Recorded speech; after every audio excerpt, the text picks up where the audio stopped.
मित्रांनो, आज आपण मराठी सुलभ भारती इयत्ता 7वी या पाठ्यपुस्तकामध्ये पाठ क्रमांक 4 गोपाळचे शौर्य हा पाठ आहे. या पाठाखाली पान क्रमांक 12 आणि 13 वर जो स्वाध्याय आहे त्या स्वाध्यायामधील प्रश्नांची उत्तरे पाहणार आहोत. त्याही आधी आपण या पाठामध्ये जे कठीण शब्द आहेत त्यांचा अर्थ जाणून घेऊयात. शब्दार्थ: शौर्य म्हणजे पराक्रम, शूरता, ब्रेव्हरी. पौराणिक म्हणजे खूप जुने, पुरातन, प्राचीन, मायथॉलॉजिकल. गड म्हणजे किल्ला, फोर्ट. अधेमध्ये, कधी कधी, समटाइम्स. बारमाही म्हणजे थ्रू आउट द इयर, वर्षभर, सतत, 12ही महिने.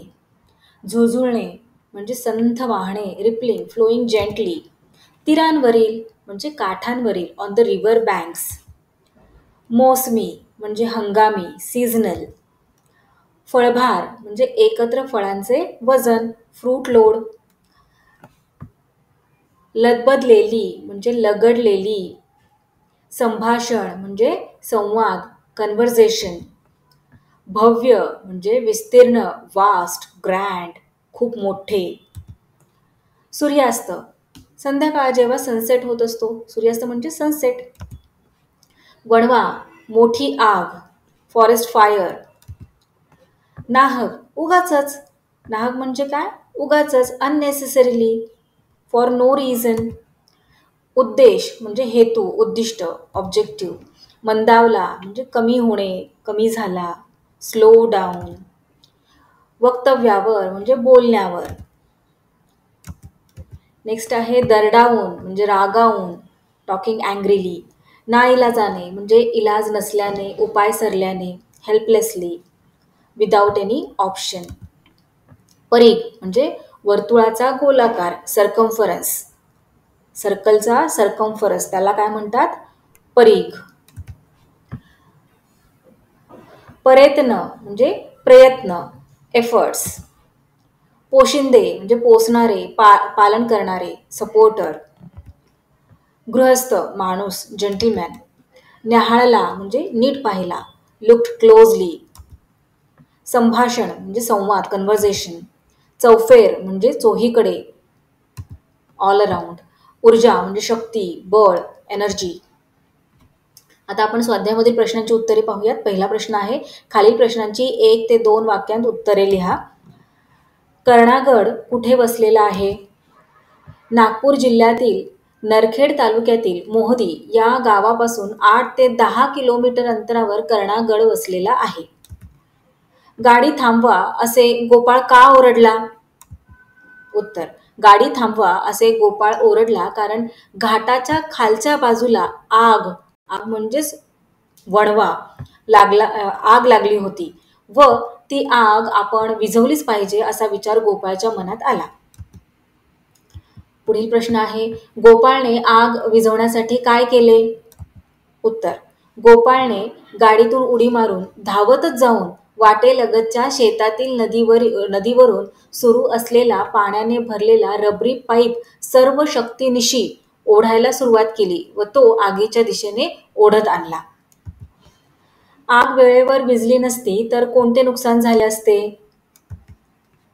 आग वेळेवर विझली नसती तर पशु, पक्षी व झाडाझुडपांबरोबरच काही गुराखी मुलेही त्या आगीत भाजली असती. आता गुराखी मुले म्हणजे कोण?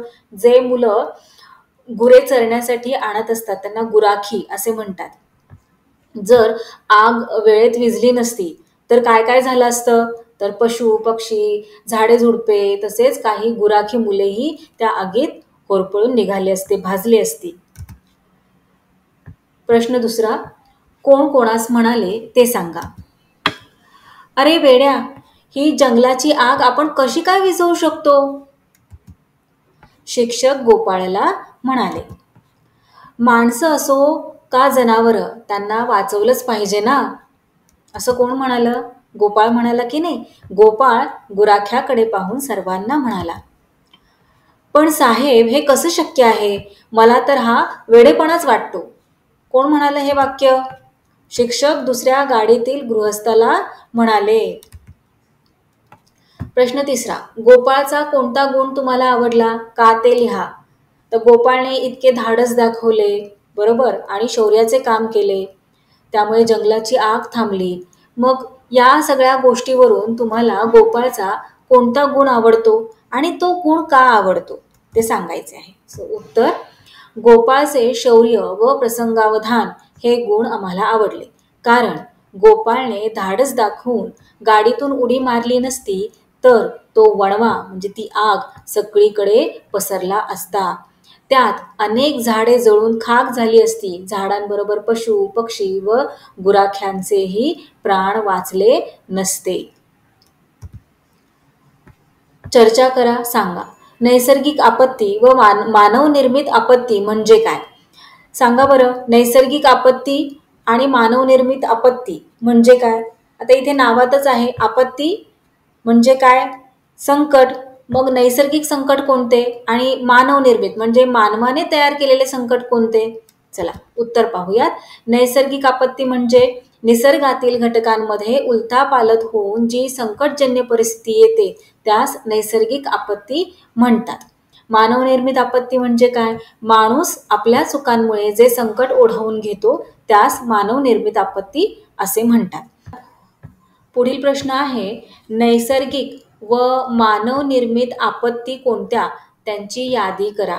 चला आपण यादी करूयात. मग नैसर्गिक आपत्ती कोणत्या आहेत? भूकंप, ढगफुटी, अतिवृष्टी, पूर आणि कडा कोसळणे. आणि मानवनिर्मित आपत्ती कोणत्या आहेत? तर जंगलतोड, वायू प्रदूषण, जलप्रदूषण, ध्वनी प्रदूषण आणि सिमेंटची जंगले निर्माण करणे. पुढील प्रश्न आहे, जंगलामध्ये वणवा लागू नये यासाठी कोणते उपाय करणे आवश्यक आहे? याबाबत मित्रांशी चर्चा करा. जंगलामध्ये वणवा लागू नये म्हणजे आग लागू नये यासाठी काय काय करता येईल बरं? इथे नमुना उत्तर मी देत आहे. तुमच्याकडे जर इतर काही पर्याय असतील तर तेही तुम्ही सुचवू शकता. जंगलामध्ये वणवा लागू नये यासाठी खूप खबरदारी घेणे आवश्यक आहे. आग पेटीची पेटती काडी वा सिगारेटचे जळके थोटूक जंगलात टाकू नये, त्यामुळे गवत पेट घेऊ शकते. तसेच ज्वलनशील पदार्थ जंगलात नेऊ नयेत. या व्यतिरिक्त गवत जाळल्याने पुढील वर्षी पावसाळ्यात गवताची चांगली वाढ होते हा गैरसमज दूर करणे आवश्यक आहे. जंगलात कोणत्याही कारणाने आग लावू नये. या सगळ्या गोष्टींची काळजी घेतल्यास जंगलात वणवा लागण्याची शक्यता कमी होते. पुढील प्रश्न आहे, खेळूया शब्दांशी. खालील वाक्यांतील अधोरेखित शब्दांमधील नामे, सर्वनामे, विशेषणे, क्रियापदे रिकाम्या चौकटीत भरा. आता नाम म्हणजे काय हे तुम्हाला माहीत आहे. सर्वनाम, नामाच्या ऐवजी जो शब्द वापरला जातो त्याला सर्वनाम असे म्हणतात. आणि विशेषण म्हणजे काय? एखाद्या गोष्टीची म्हणजेच एखाद्या नामाची किंवा सर्वनामाची विशेषता सांगणारा शब्द म्हणजे विशेषण. आणि क्रियापद, क्रियापद म्हणजे ॲक्शन वर्ड. चला आपण रीड करूयात. कर्णागड नावाचा एक पौराणिक गड आहे. आता इथे अधोरेखित कोणकोणते शब्द आहेत? अधोरेखित म्हणजे ज्यांना अंडरलाईन केलेले आहे असे शब्द. तर कर्णागड आणि आहे. कर्णागड काय आहे? गावाचे नाव आहे, हो की नाही? नेमिंग वर्ड आहे म्हणजेच हे नाम आहे. चला इथे आपण नामाच्या कॉलममध्ये कर्णागड राईट करूयात. आता आहे, आहे म्हणजे काय? ॲक्शन वर्ड आहे, सो क्रियापदाच्या कॉलममध्ये येणार. पुढील वाक्य आहे, ड्रायव्हरने लगेच गाडीचा वेग वाढवला. अधोरेखित शब्द आहेत ड्रायव्हर, गाडी आणि वाढवला. ड्रायव्हर काय आहे? नेमिंग वर्ड आहे. गाडी हे सुद्धा नेमिंग वर्ड आहे. मग ते येणार नामच्या कॉलममध्ये. ड्रायव्हर आणि गाडी. वाढवला म्हणजे इन्क्रीज केला, ॲक्शन आहे की नाही? वाढवला ॲक्शन म्हणजे क्रिया, मग ते येणार वाढवला हा शब्द येणार क्रियापदाच्या कॉलममध्ये. पुढील वाक्य आहे, तो लांब पाईप गोपाळने ओढत आणला. अधोरेखित शब्द आहेत तो, लांब, पाईप, गोपाळ आणि आणला. आता तो काय आहे? पाईपच्या ऐवजी वापरलेला शब्द आहे की नाही? मग तो काय आहे? सर्वनाम आहे. सर्वनामाच्या कॉलममध्ये आपण तो राईट केलं. लांब, लांब काय आहे? पाईप कसा आहे? लांब आहे. पाईपची विशेषता सांगतोय हा शब्द, हो की नाही? मग लांब हे विशेषण आहे. पाईप, पाईप हे नेमिंग वर्ड आहे, एका वस्तूचं नाव आहे, मग ते येणार नामच्या कॉलममध्ये. गोपाळ हे सुद्धा नामच्या कॉलममध्ये. आणला, आणला म्हणजे काय केलं, ऍक्शन केलेली आहे, ओके नाही, क्रिया केलेली आहे, मग हा शब्द कुठे येणार, क्रियापदाच्या रकान्यामध्ये. पुढील वाक्य आहे सर्वांचेच चेहरे उजळले होते. अधोरेखित शब्द आहेत चेहरे आणि होते.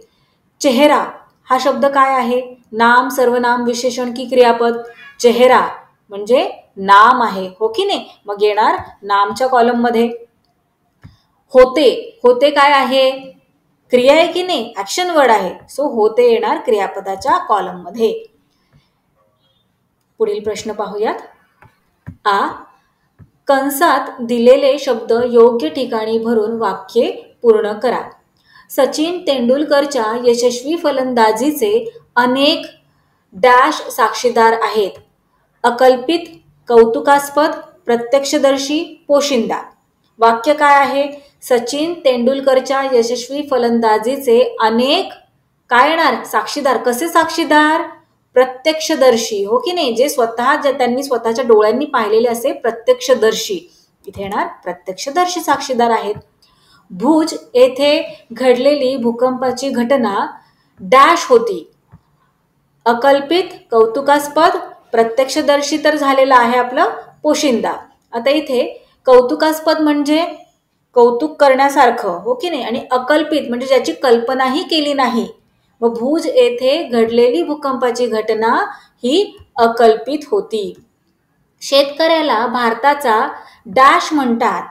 काय म्हणतात शेतकऱ्याला भारताचा, पोशिंदा, हो की नाही. तो सगळ्यांचं पोट भरतो की नाही शेतकरी, अन्न तयार करत असतो शेतकरी, शेतामध्ये राब राब राबतो, भाजी धान्य सगळं उगवतो, पिकवतो, त्यामुळे शेतकऱ्याला भारताचा पोशिंदा म्हणतात. डॅश काम करणारा विद्यार्थी सर्वांना नेहमीच आवडतो. कोणता विद्यार्थी सगळ्यांना आवडणार, कौतुकास्पद, हो की नाही, कौतुकास्पद काम करणारा विद्यार्थी सर्वांना नेहमीच आवडतो. गैर हा सर्ग लावून तयार झालेले शब्द खाली दिले आहेत. बिन, परा हे उपसर्ग लावून तयार होणारे शब्द लिहा. आता इथे उपसर्ग म्हणजे काय, इथे पहा उदाहरणामध्ये काय दिलंय, गैर हा उपसर्ग आहे आणि कशा प्रकारे त्याचा वापर केला गेला आहे शब्दांमध्ये, गैरहजर, गैरसोय, गैरसमज. काय केलंय, मूळ शब्दाच्या आधी गैर लावलेलं आहे, म्हणजेच शब्दाच्या आधी जो शब्द लावला जातो त्याला उपसर्ग असे म्हणतात, बरोबर. मग गैर या उपसर्गापासून कोणकोणते शब्द तयार झालेले आहेत, गैरहजर, गैरसोय, गैरसमज. मग असेच शब्द आपल्याला इथे तयार करायचे आहेत.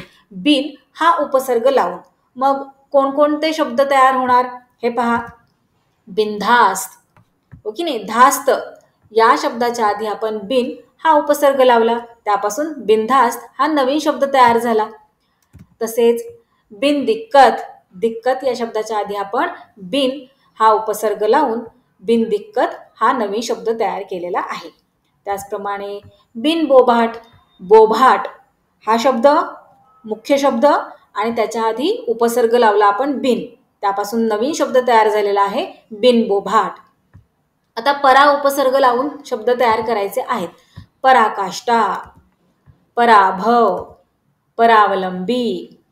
तर हे असे उपसर्ग लावून आपण शब्द तयार करू शकतो.